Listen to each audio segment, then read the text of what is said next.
Hey everybody, Bill Panoff here with Porthole Cruise and Travel, and we are here with our good friend Bob Dickinson, a legend in the cruise industry.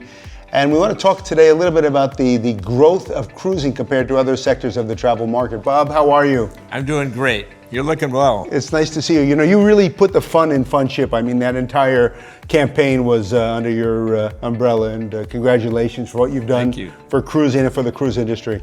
Thank you. You have a great memory. I do.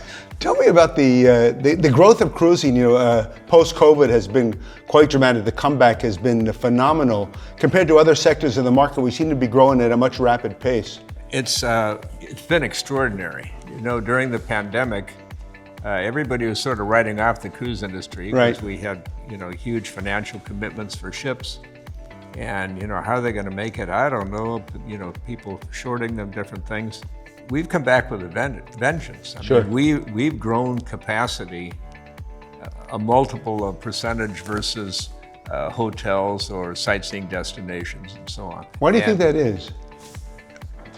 Cruising is a superior value.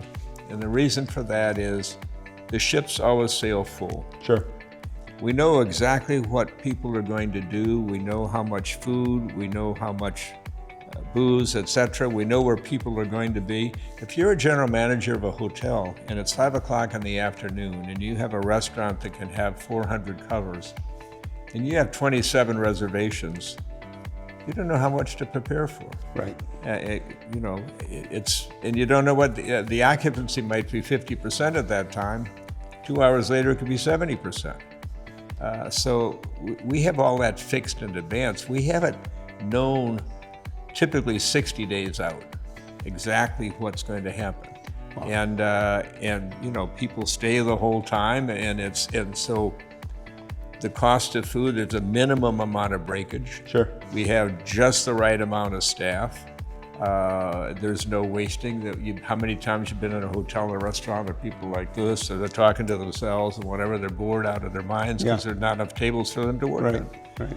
So all of that results in a very, very efficient, cost-efficient organization. And as we get more and more ships, we get more and more scale. Unfortunately, the salary of the CEO doesn't go up 25% when the number of ships goes up 25%. So the overhead stays relatively the same. The advertising becomes much more efficient because you're maybe advertising it over, you know, 7 million people instead of 6 million people. Sure. So the whole thing just works together.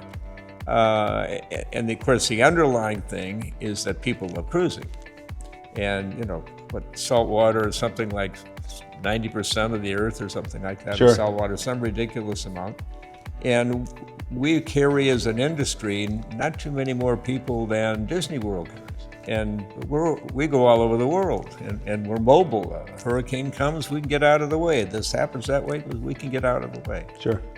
So from a safety standpoint, from a minimum amount of disruption standpoint, from a total enjoyment standpoint, it's no wonder cruising is doing well. And the cruise lines knew that, and they rode out the pandemic. They didn't cancel ship orders. They kept building and building and building. Meanwhile, the hotel industry didn't have a dime to spend, didn't want to spend, didn't know when this thing was going to end. And so we just pulled away even farther from it.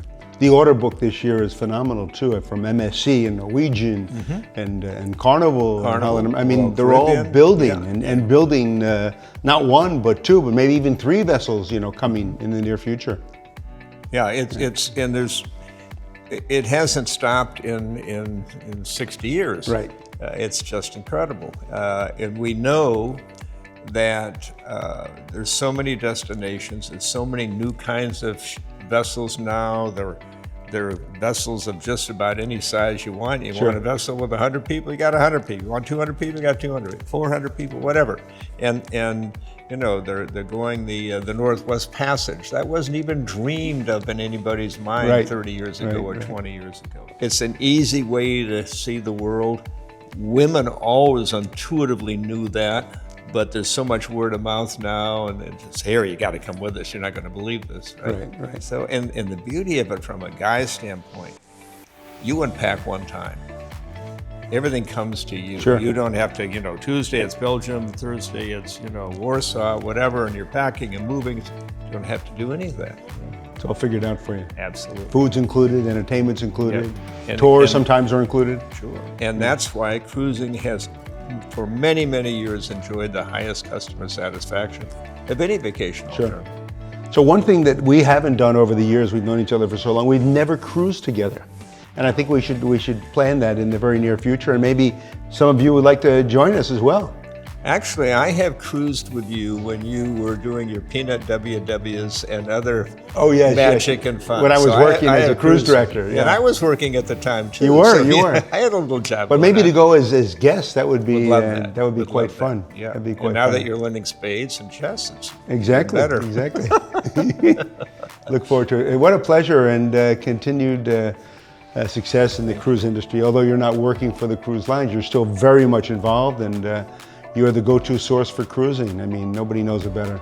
And you have been a very unique advocate for the consumer.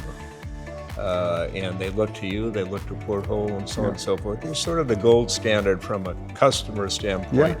Yeah. And that's been true for many years. And because you've been on both sides of the aisle, you've been on the ships, you've been a cruise director, you know what guests want, you know what they don't want, you know what works and what doesn't. And so you're able, through urine reporters, to really portray cruise experiences, new ships, etc., in a very accurate way. Yeah, thank you for that. I appreciate that. My pleasure. Thank you. Same amount of money as before. A little bit more. All right. Bob Dickinson, what a pleasure. Bill Panoff here with Porthole Cruise and Travel.